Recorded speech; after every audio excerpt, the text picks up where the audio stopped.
Ahí yo. Hola, buenas tardes, Dani. ¿Cómo estás? Hola, buenas tardes, bien, bien. Bueno, buenas tardes también a toda la gente amiga de la biblioteca virtual. Felizmente hemos conseguido, querida Dani, que dejes de lado por un rato tu proverbial pudor, tu admirable discreción, tu reticencia a la primera persona para compartir con nosotros tu experiencia como alfabetizadora de personas en situación de calle. Una actividad silenciosa, pero cierta, imprescindible, desatendida por el Estado y por la mayoría de nosotros, que busca ayudar a aquellos que lo han perdido todo, a quienes asiste como a todos, no solo el derecho a la vivienda, al trabajo, a la salud, sino también a la educación y a través de ella a la poesía. Y como vos bien sabés, digo la poesía porque, como vamos a ver a través de esta conversación, yo sé que vos tenés, respecto a la alfabetización, una perspectiva mucho más amplia que ofrecer una herramienta al que no la tiene. Su conmovedora y tu conmovedora, digamos, y generosa intención es invitar a encontrar a esas personas con esa herramienta, la poesía que vive en ellas, y por la cual su propia existencia de algún modo se enriquece, se restaña, se justifica. Sí, se repara. Eh, Exactamente, se repara. Eh, Fiel a vos misma me pediste también que te exima del abuso de la primera persona y sé que para vos esta charla no debe ser sobre vos, sino sobre una realidad en la cual vos intentás intervenir para suscitar sin ninguna condescendencia algo que ya estaba allí latente y a la espera de ser convocado. Los protagonistas aquí son, por un lado, la herida infligida en nuestro cuerpo social que debe ser restañada y sobre todo un conjunto de personas, Gustavo, Leonela, Ramón, Gabriela, Romualdo, Diana, Brian, Jonathan, Brandon, Caro, Pablo, Alberto y seguramente otros que venciendo las enormes dificultades de su existencia tan maltratada, lograron hacer un resquicio para encontrarse con la palabra que ya vive en ellos y aprendieron laboriosamente a enaltecerla, a convertirla en abrigo, en orgullo de identidad, en alegría de ser. Pero para entender esta película es necesario saber cómo vos llegaste a ser parte de ella. Y entonces cabe preguntarte primero cómo fue, en tu caso, esa mezcla indiscernible de azar y de necesidad, digamos, que te llevó a convertirte en alfabetizadora de personas en situación de calle. Hay un comienzo tuyo, allá en Casilda, pueblo de Santa Fe conservador como pocos. En la patria Hay, social, sí. hubo una infancia en el seno de una familia humilde, cuyo ejemplo te acercó muy precozmente a una militancia social, solidaria. Me gustaría que empezáramos por ahí, que me cuentes o nos cuentes cómo empezó ese camino. Bueno, en realidad empecé casi alfabetizando sin saberlo, sin saber que estaba alfabetizando, porque en mi estadía en ese pueblo de la patria sojera, como bien definiste, un pueblo muy conservador, eh, yo era muy joven, estaba estudiando el profesorado y estaba estudiando letras y bueno, me acercaba a los pibes, a los considerados niños y niñas, niñes como llamaban a las infancias, que eran tildados como los de la calle. No estaban en situación de calle, pero así se los definía porque se los pensaba como vagos, con los que no se podía, la escuela no podía, la institución escolar no podía, de hecho realizaban sus trayectorias educativas con abandono, con discontinuidades. Y bueno, empecé así, empecé con ellos en casa, con la merienda, siempre con el... Frente a un tipo de instituciones o de práctica institucional que en lugar de asumir que el problema estaba en la institución, lo ponía en las personas, ¿no? Sí, la institución, la escuela, como todas las instituciones, también sesgan. Pueden Ujú. reparar, pueden nutrir, pero también pueden sesgar. Y además estamos hablando de 1980, 80 y pico, ¿no? Una década que después siguió que reafianzó todo esto. Esas miradas que perforan.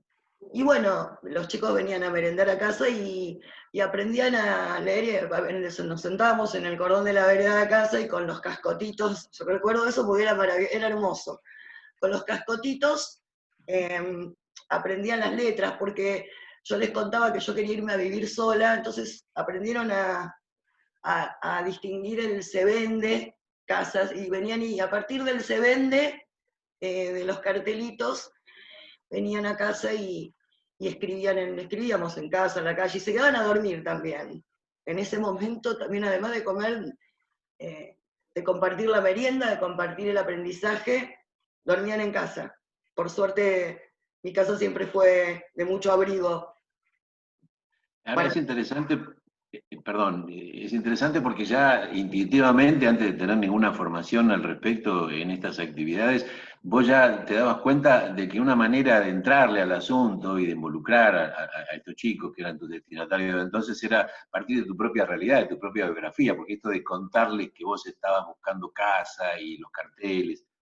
Y siempre, por otro lado, que sé que para vos va a ser muy importante en este desarrollo, y después lo vas a ampliar seguramente, es que ahí había un vínculo afectivo, un vínculo amoroso, que es esencial para la transmisión. siempre.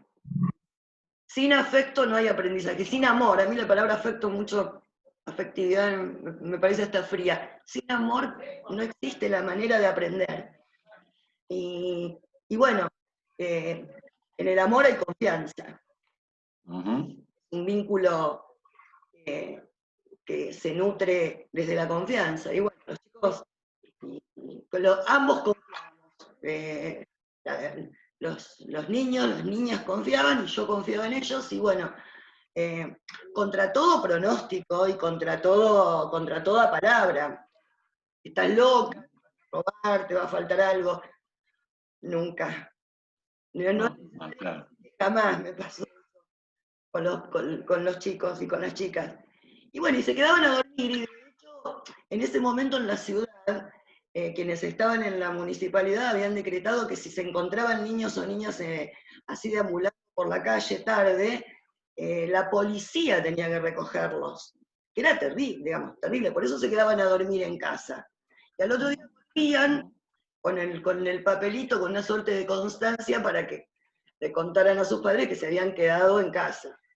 Y así también el vínculo creció porque venía uno y después traía al hermanito, a la sobrinita, eso por un lado. Y por el otro, con los talleres hay un barrio muy popular en Casilda, que es el barrio Alberdi, y bueno, ahí empecé con talleres de apoyo los sábados, a las 9 de la mañana, horario espantoso para despertarse y para ir a hacer una continuidad, digamos, de las tareas.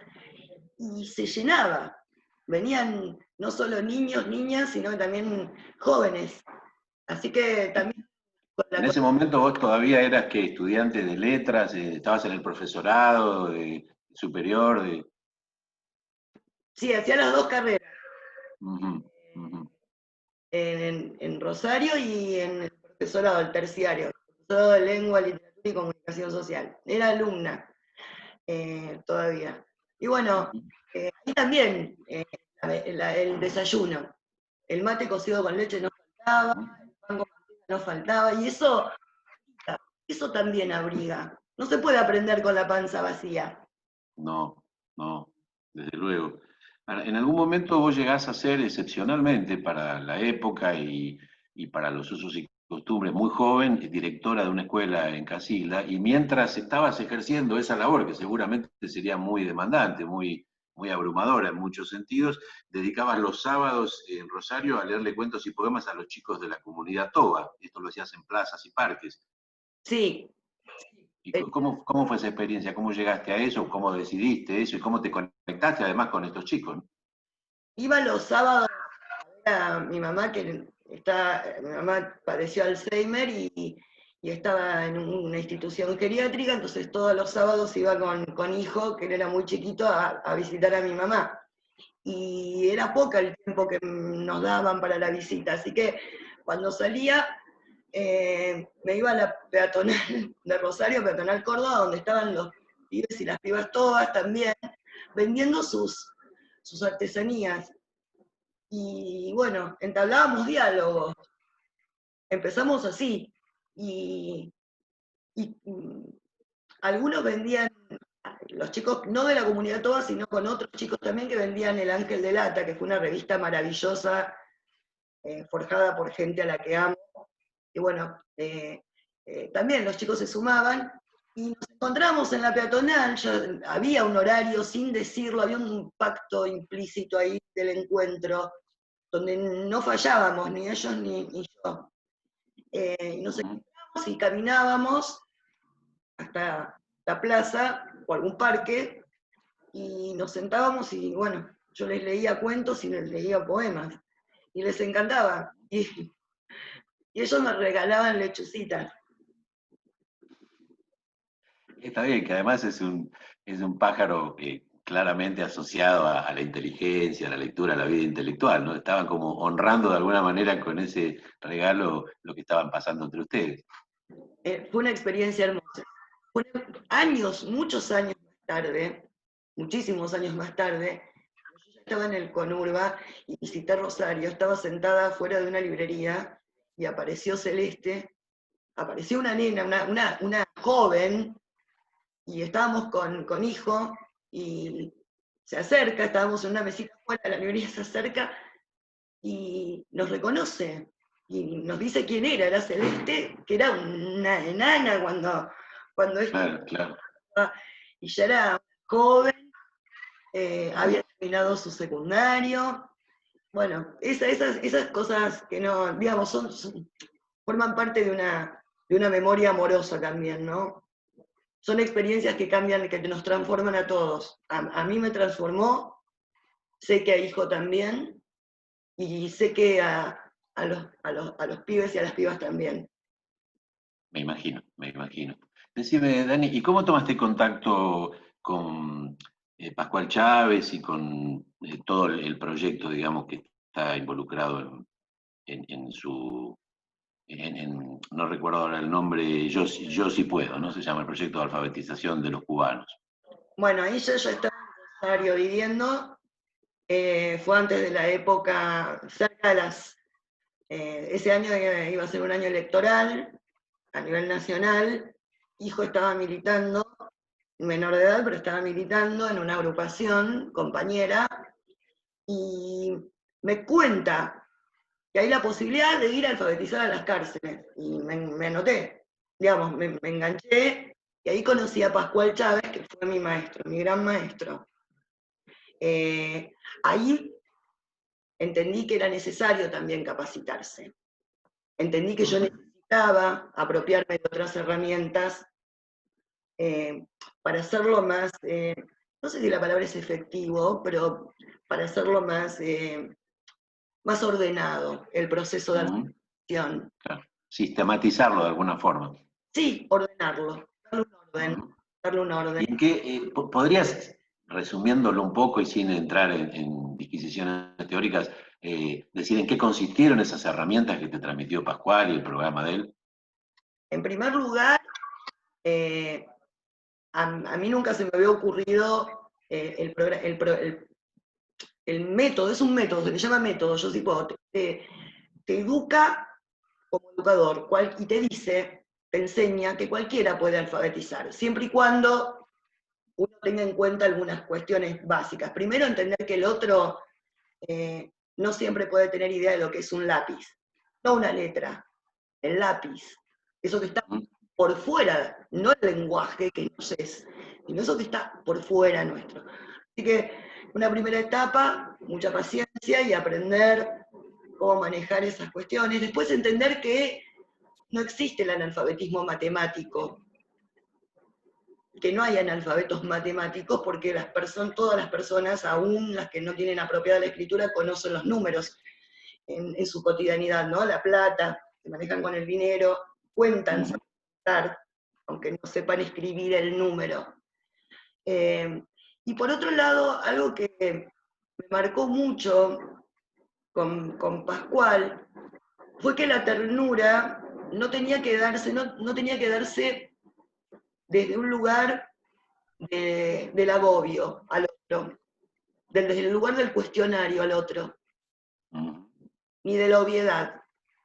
En ese contexto eran compañeros, yo trabajé, digamos, lo hice en una cárcel para hombres, en la Sexta, para La hombres, Sexta. y entendí que no tenía que preguntar, no tenía que preguntar por qué estaban ahí, no tenía que No, preguntar claro. nada de sus experiencias personales a menos que ellos quisieran decirlo. Bueno, así fue que Era un grupo de unas 48, 50 personas, ¿no? De hombres.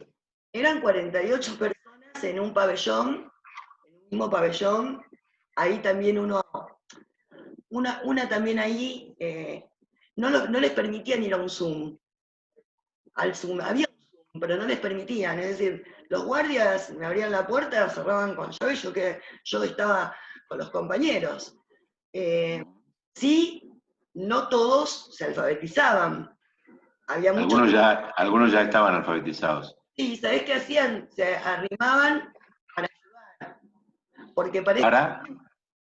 sí, No, se interrumpió el audio. ¿Se arrimaban para qué? para cooperar con los que no sabían o para cooperar conmigo, porque se necesita para este método un televisor, una videograbadora, una computadora. En ese momento, con los compañeros en situación de cierre, lo hacíamos con un televisor y una vieja grabadora. Entonces, ahí con los cablecitos, con los enchufes y ayudando, cooperaban, y a veces algunos compañeros estaban más avanzados que otros, entonces estaban quienes podían mediar junto con la alfabetizadora en ese momento, conmigo, y mediaban con el otro y cooperaban. Así que se creaba un vínculo fuerte incluso entre ellos, desde otros lugares Claro. diferentes, ¿no? Ahora, en algún momento tu vida te lleva, por diversas razones, ajenas o no a esta cuestión, a mudarte a Temperley, como te gusta decirle, al conurba, ¿no? Y allí, bueno, empezás a trabajar en escuelas de Leu y en otros lugares de la zona, también en Capital, y en algún momento te conectás con la organización Ciudad Sin Techo, y esta gente te convida a una experiencia que es inédita para vos y que además entiendo que es bastante poco frecuente en la Argentina en general, que es alfabetizar a gente en situación de calle, ¿no? Gente que, bueno, eh, tiene otro tipo de situación, gente que lo ha perdido todo, gente que tiene una cotidianidad que está sujeta a la sobrevivencia más perentoria y más urgente. Vos en otra entrevista decís una comparación muy interesante con esta experiencia que vos habías tenido en la cárcel, donde decís el preso está en situación de espera y en cambio el que vive en situación de calle está en situación de sobresalto. Esa es la diferencia fundamental. Me interesaría que comentaras primero el contexto, el espacio físico y después ir viendo las cuestiones prácticas de cómo, de lo más elemental y al mismo tiempo lo más inasible, que es cómo garantizar el encuentro y sobre todo la asistencia de ellos. También vamos a hablar de la palabra asistencia, que yo sé que vos tenés, citando a un teórico caro a tu formación, una idea bastante particular sobre la múltiple significación de lo que significa asistencia y asistir, ¿no?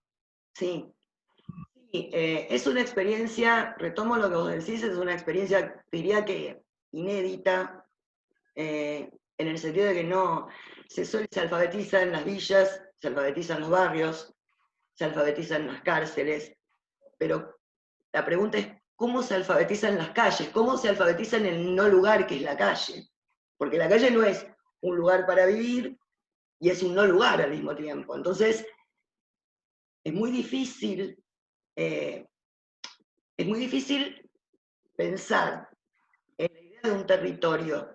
Entonces, parto de eso, ¿no? Pensar la escritura, la apropiación esa de la escritura, de la palabra escrita, como un territorio.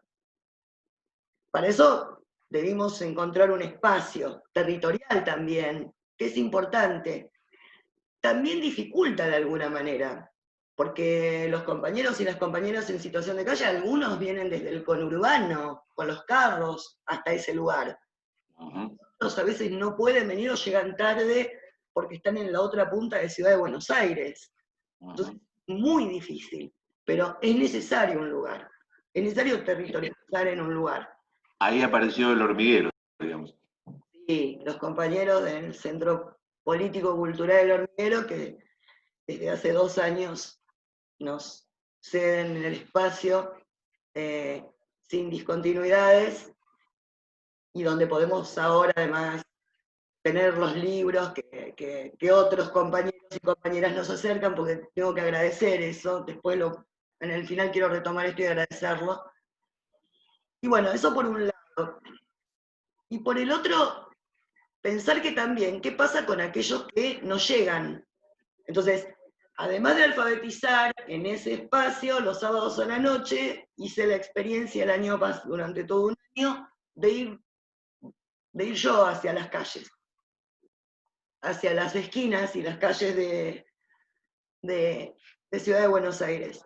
Fue muy difícil, porque sabemos que la reta no perdona, que las políticas de la reta y de Macri, sobre todo en ese momento, no perdonaban, son tremendas, son terribles. Entonces a veces iba a una esquina y los compañeros no estaban porque habían sido expulsados. Y bueno, la experiencia se dio así. Me convocó la gente de Ciudad Sin Techo, empezamos allí, y los compañeros vienen, y vienen por el boca a boca. No hay otro modo de que puedan enterarse. Los compañeros no están en Facebook. Las compañeras no están en Facebook. No, ni siquiera muchos tienen conexión a internet ni manera de acceder a ella, no tienen contacto con la información. No la tienen. Entonces hay que salir a buscar a los compañeros y a las compañeras. Hay que salirlos a buscar, hay que traerlos. Y además, fundamentalmente, lo que hay que, lo importante es estarse siempre presente. Claro. De hecho, no hubo feriado, solamente una vez por el G20 que no podían atravesar, ninguno podíamos atravesar ese lugar porque era muy cerca de donde se estaba haciendo, pero si no, no hay feriado, no hay lluvia, nada que pare con el taller. Claro. Por otro lado, hay una cosa que vos me comentabas antes de que tuviéramos esta charla, que está la otra situación que hay que tener en cuenta, y es que finalmente reunidos los que puedan asistir a esa situación de aprendizaje, de intercambio, de transmisión, los que participan de esa situación no se conocen entre sí, no tienen la sensación de grupo de pertenencia que uno puede encontrar en el barrio, en la villa, incluso en la cárcel. Y es más, la gente en situación de calle tiende a ver a sus iguales en esa situación con desconfianza porque, nada, la situación de la calle es muy cruel, es muy hostil. La calle no permite ningún tipo de continuidad, ningún tipo de continuidad. Es muy, te lo cuentan los compañeros enamorados, que se enamoran. Es difícil sostener una pareja en la calle, porque no hay lo íntimo, ¿no? O lo íntimo se vuelve público en todo caso, y porque hay el sobresalto y la vertiginosidad constante. Entonces, no hay continuidades. Más allá de que uno intente establecerla, hay eventos que se dan y que uno no puede prever. Y eso marca disrupciones en todo, en las vidas, en las experiencias. Es muy difícil. Por eso tampoco hay que desalentarse. A mí me ha pasado que a lo mejor un sábado no ha venido nadie, a veces viene uno, o a veces vienen 10 y después al otro sábado no vienen más y vuelven al mes o a los 3 meses o al año. No hay que desalentarse. En eso retomo a Freire, ¿no? La esperanza maravillosa, pero la esperanza con el embate. Educar al embate, ¿no? Territorializar desde ahí. Vos decías hace un rato, como parte de las enseñanzas de Chávez, acerca de cómo encarar la alfabetización, evitar la obviedad y evitar colocarse en el lugar del cuestionario, de la demanda, de la imposición, del reclamo, de algún modo autoritario. Eso en la práctica, y sobre todo con esta población con la que vos trabajabas, ¿cómo se daba? ¿Cómo se articulaba? O, para decirlo de otra manera, ¿cómo lograr el clic para que en la otra persona empiece a, a fructificar ese trabajo y a convertirse en alfabetización? A lo mejor soy obvia, pero la ternura, la pedagogía Ujú. es la ternura. La ternura genuina, el amor genuino, derriba toda defensa, derriba toda desconfianza. Es eso.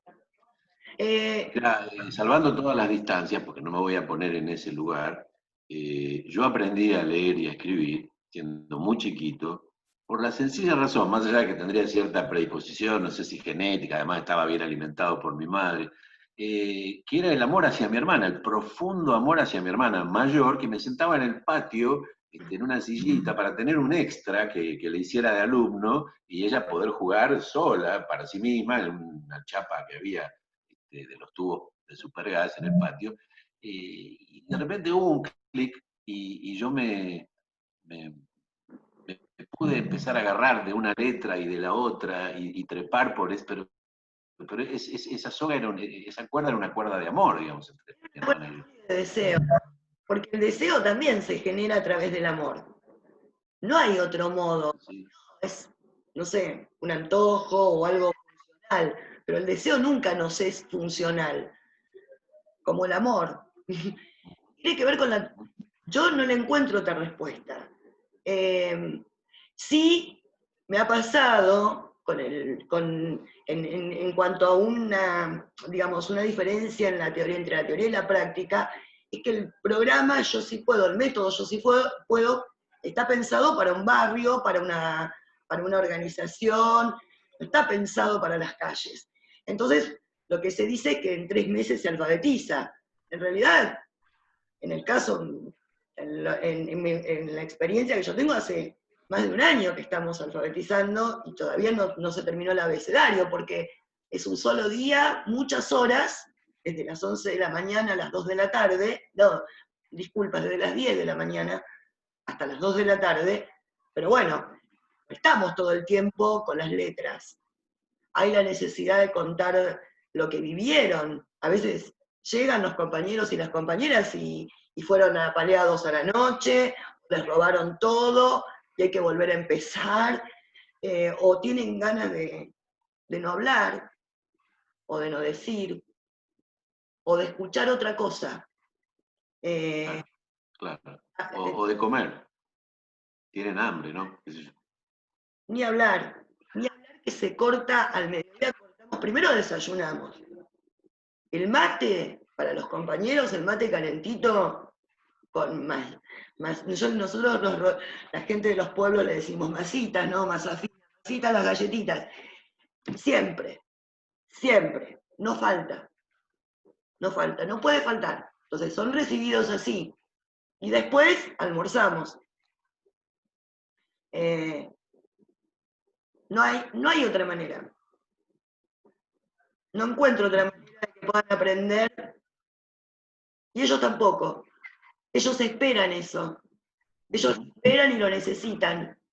Por otra parte, no es solo que almuerzan, también llevan viandas para el fin de semana, porque hay que aclarar que la mayoría de las organizaciones los fines de semana descansan, o los lugares donde van a buscar las viandas no están abiertos. Entonces, eh, tienen que comer. Es algo, Claro, no se puede postergar. Y se llevan las viandas. me imagino.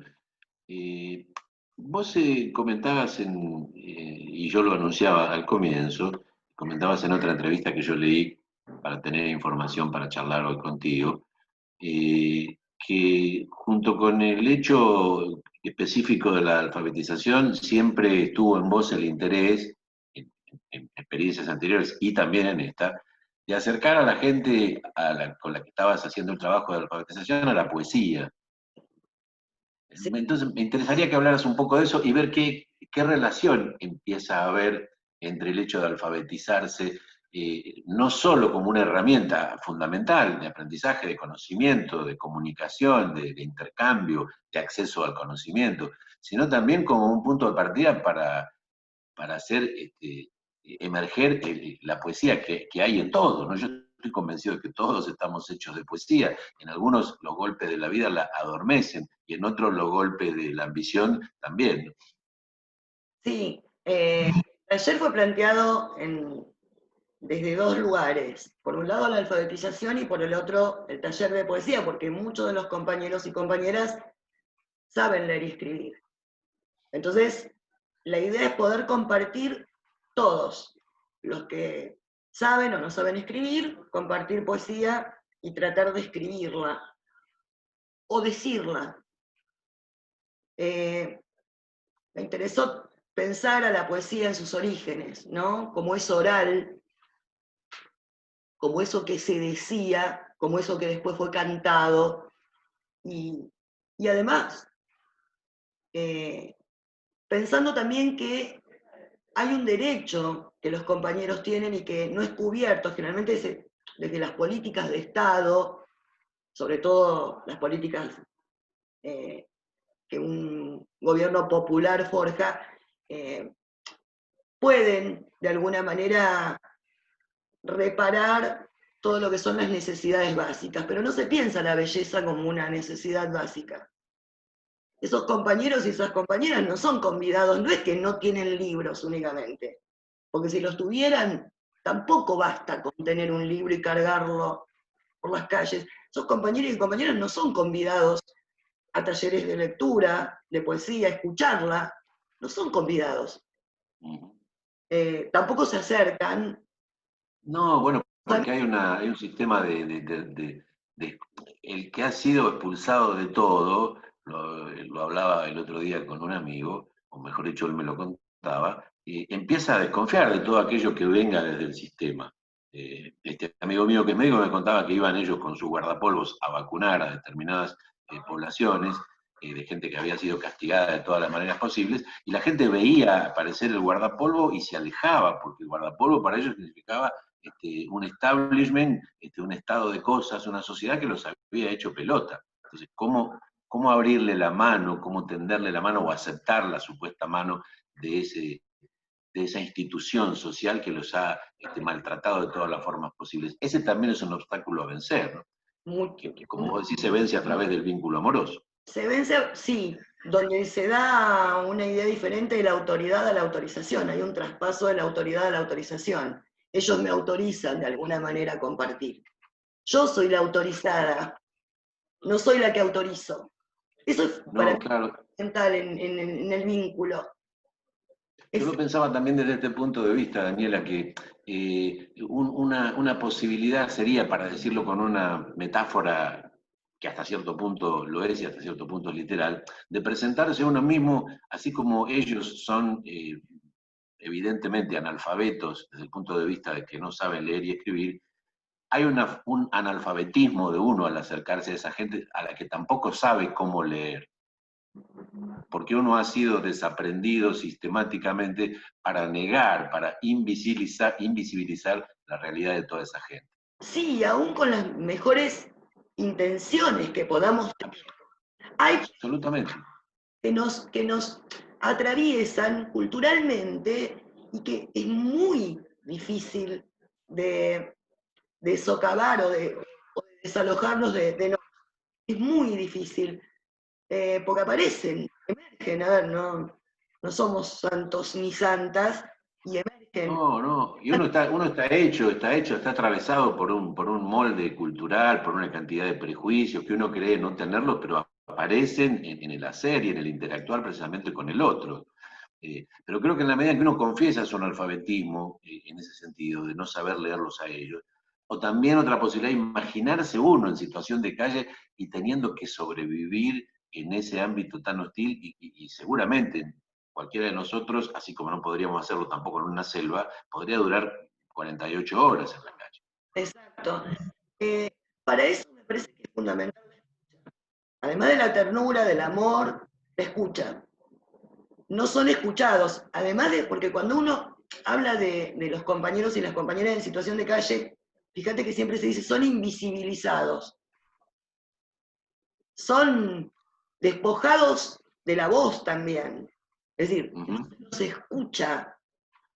Por eso también lo que me interesaba trabajar en el taller con los compañeros y las compañeras era esta idea de no traducirlos, de no ser yo la portadora de las voces. Tienen voces potentes, vigorosas, maravillosas voces. Originales. Muy.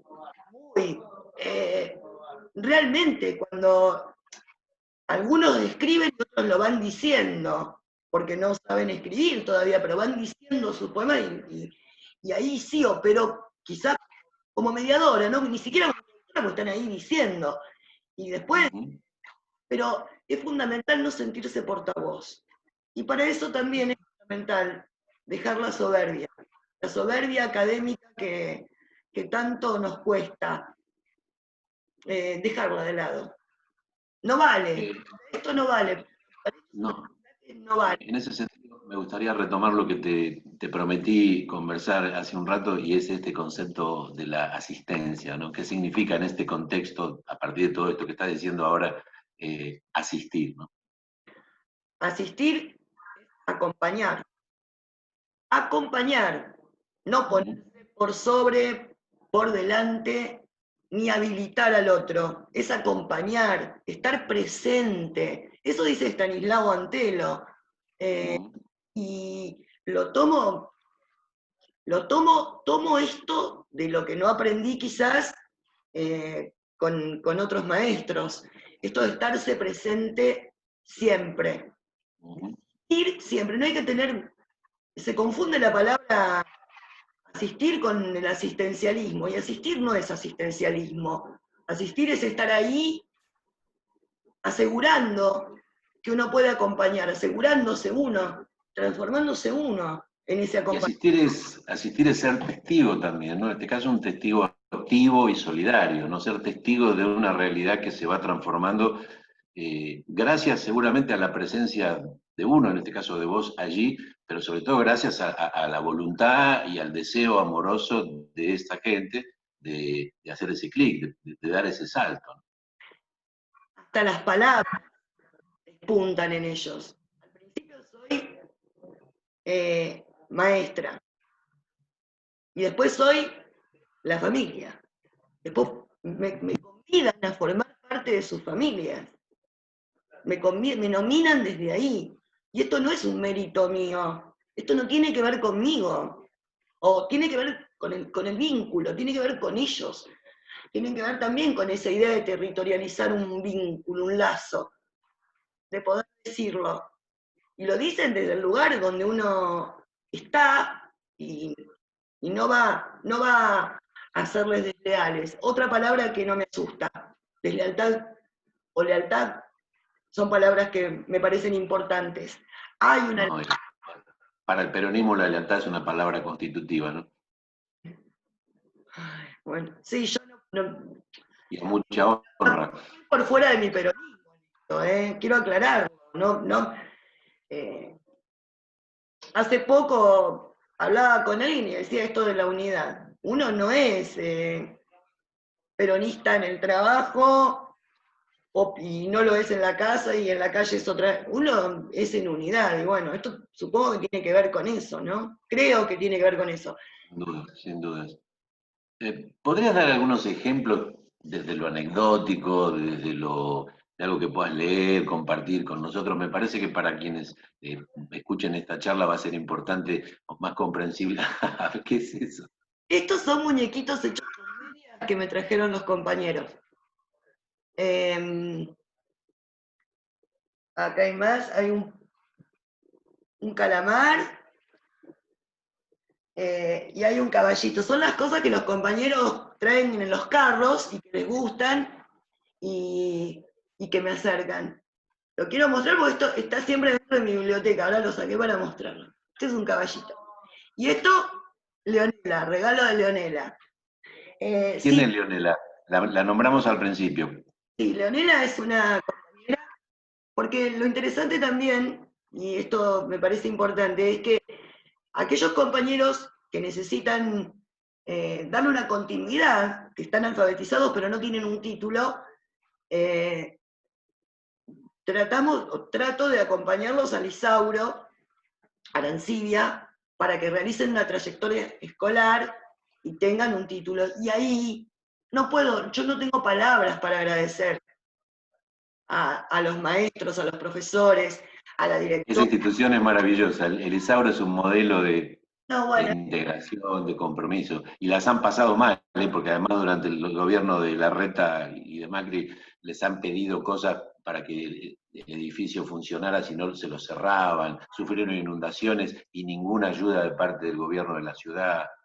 y hacen una revista maravillosa y los compañeros entran en los carros, porque eso también es difícil estarse en la calle y territorializar, porque ¿dónde ponen los carros? En el caso del taller en el taller donde estoy yo, los compañeros tienen que dejarlo cerca, porque no pueden entrar porque no entra el carro por la puerta. Entonces, también es difícil. Y en el Isauro tienen la posibilidad, tienen la rampa, los compañeros entran en los carros y además experiencias maravillosas. Y Leonela es una de ellas. Eh, Leonela escribe y tiene una potencia y una fuerza.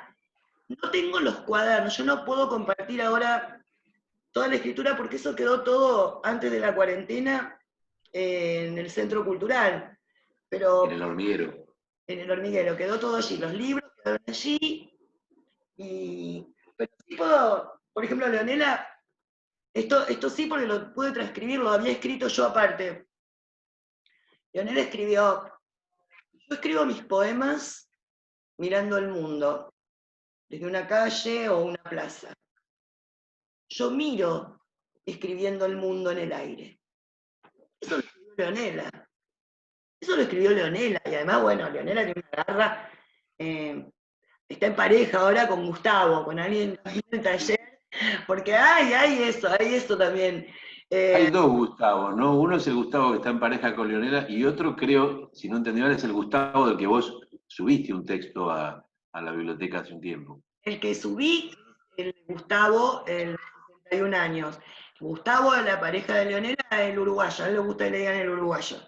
Eh, el uruguayo apenas se enlazó con el Isauro, pudo conseguir su diploma de primaria. Lo tengo, no lo puedo mostrar acá, pues no lo tengo yo. No, me estaba acordando como anecdótico.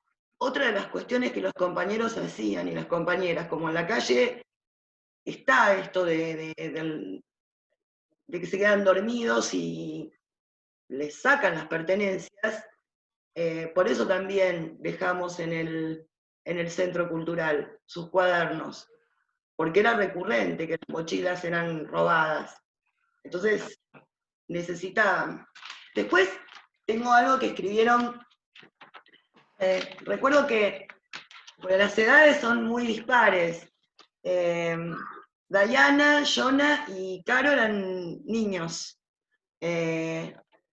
muy chicos. 6 años Jonah, que era el sobrino de Diana, y de Caro, que eran hermanas. Diana 8 y Caro 11. Y una vez llevé todos fragmentos de distintos textos y quedaron maravilladas con un fragmento de Alicia en el País de las Maravillas. Entonces, te leo una breve parte de lo que Por recuerdo. favor, por favor. Bueno, los tres hablaron de un lugar en las alturas. Uno habló de una torre, otro de una plaza alta, y Caro dijo de una mamá que caía desde esa plaza hacia el abajo. Y escribieron esto: un lirón es una rata mayor que duerme. En los sueños, el miedo se siente vivo de tan grandote y despierto. Esto lo escribió en ellos. Gustavo, esto lo compartí hace poco, esto Gustavo me lo fue diciendo por teléfono, porque también hay el contacto. Los compañeros y compañeras pueden llamarme cuando sea. A veces se pierde el contacto porque no pueden ir, pero ellos siempre saben que pueden llamar y vuelven. Digamos, hay algo que siempre está, que ellos que saben que también el otro está. Gustavo. Sí, perdón. No, dale, pregúntame. Es que me iba a ir de esta cuestión. Vos querías terminar de decir algo sobre Gustavo. Sí, quiero leer el poema este de Gustavo que Sí, por favor. parece tremendo. Cuando me siento solo, pienso en el perro que mi mamá me regaló cuando era chico. Un auto grande lo atropelló. Era un miércoles y mi mamá no sabía cómo decírmelo. Se te murió el perro, me dijo. Me acuerdo bien. La soledad es un ladrido. La imposibilidad de una madre cuando se mueren todos. Una cama sin colcha. Eso escribió Gustavo. Impresionante. No, lo que te iba a comentar o pedirte que comentaras un poco mejor dicho es cómo la realidad permanentemente precaria de toda la gente con la que trabajas te ha ido llevando naturalmente a ocuparte o a involucrarte en otro tipo de situaciones que tienen que ver con el contexto que viven y que hace posible, sin el cual mejorado, no, sin la mejoración del cual, el mejoramiento del cual no es posible continuar adelante, que es conseguirles el DNI, buscar alojamiento, hacer trámites diversos frente a los cuales están siempre como, de nuevo, por fuera de todo, ¿no? Es increíble, también aprendí, porque a nosotros la burocracia nos paraliza y nos patea, ¿no? Aprendí ahí, esto de verdad fue un aprendizaje, cómo cuesta atravesar una puerta, cómo a los compañeros en situación de calle, el hecho de abrir una puerta de una oficina les cuesta. Cómo no sienten que tienen el derecho de abrir la puerta. Esto pasa en la Defensoría del Pueblo, por ejemplo, de Ciudad de Buenos Aires. Hay que acompañarlos, porque tampoco saben cómo en ese adentro que tenés que presentar, que te anotan. Para el DNI lo mismo, sí. Y también se desconoce la burocracia para que te puedan otorgar un subsidio habitacional. Un subsidio habitacional de muy pocos pesos, en este momento creo que están dando 7.000 pesos, no más. En los hoteles no te cobran eso, en los hoteles te cobran el doble. Entonces, ¿cómo hace un compañero que recibe un subsidio de 7.000 pesos para pagar 14.000? Pero por otro lado, tenés que reunir un informe social. Para reunir un informe social te lo tiene que hacer un asistente social del gobierno, digamos, de alguna entidad gubernamental. No se lo puedo hacer yo, no se lo puede hacer un maestro, no se lo puede hacer alguien más. Tienen que reunir eso, tienen que reunir 2 presupuestos de los hoteles que supuestamente permiten esta cuestión de que puedan habitar. Tienen que reunir constancias del CUIL, de ANSES negativo, un montón de agobiantes para cualquiera de nosotros. Imaginemos para los compañeros en situación de calle, que no tienen a quién recurrir ni dónde. Una computadora, un ciber. Sí, parafraseando lo que se dice siempre que solo se le da crédito a aquel que ya tiene plata, digamos, ¿no? En este caso es un poco así, digamos, se le pide una cantidad de requisitos para acceder a saldar una necesidad que debería ser cubierta como un derecho, como diría el peronismo, allí donde nace una necesidad nace un derecho, y en realidad, claro, están por fuera de muchos de esos requisitos. Están por fuera y cuando acceden no alcanza tampoco. Cuando acceden, no alcanza, porque ¿cómo cubren esa diferencia? ¿Cómo cubrís una diferencia de dinero si estás en la calle? ¿Cómo comes además después? Porque el subsidio habitacional no lo podés gastar en otra cosa. Y hay una tarjeta que se llama la tarjeta ciudad, que es la que da la reta, que da 2 mangos. No alcanza para que puedan comprar para comer todos los días, para vestirse. Están privados de todo y están enojados. También hay que entender el enojo, ¿eh? A mí como militante también me costó. Y tuve que entender que es un enojo cierto, una bronca cierta, real y justa. Y justificada. Claro, sí. Lo que pasa es que, claro, la situación del que se acerca es un poco como la del que recibe las broncas que no deberían estar dirigidas a él, pero es porque es el único que se acercó, digamos. Y uno recibe toda esa rabia justificada que debería estar dirigida al que se desentiende y se evade, como diría el poema de Celaya, ¿no? Sí, pero bueno, después esa bronca va focalizada hacia donde tiene que focalizarse y no intermedia en el vínculo. La bronca esa nunca, el enojo no intermedia en el vínculo. Si uno escucha, no. Si uno lo toma como algo personal, si personalmente voy a enojarme porque los compañeros no les interesa ir a una marcha, no pueden ir a una marcha. No se le puede pedir a los compañeros que vayan. No. Si no pueden dejar sus cosas, porque no van a ir a las marchas con sus carros, con sus pertenencias, como no vamos nosotros tampoco. Pero ¿quién se queda cuidando las cosas que ellos no pueden dejar a riesgo de que se las afanen? No, es imposible. Además de tener la energía, la disponibilidad que está puesta en el vivir y en el sobrevivir día a día, en hacerse de cada día de una cantidad de dificultades que hay que sobreponerse, a las que hay que sobreponerse, y encima le vas a pedir que tenga tiempo, energía y disponibilidad para ir a una marcha. No. Esto está ligado a algo con lo que yo supongo que ya no nos queda mucho tiempo, querría ir terminando, más allá de que si vos querés agregar algo, por supuesto, bienvenido. Después La cosa de la ausencia del Estado, ¿no? Y qué decirle si uno pudiera hablar hoy con Alberto Fernández y con toda la gente de ese, para mí, respetabilísimo equipo de gobierno, de compañeros y de compañeras, respecto de este tema, ¿no? Hacerse cargo, además un presidente que cada vez que puede se vuelve a comprometer públicamente con aquellos que están, como dice él, en el fondo del pozo. ¿Qué deberíamos decirle si hubiera una posibilidad de comunicación explícita?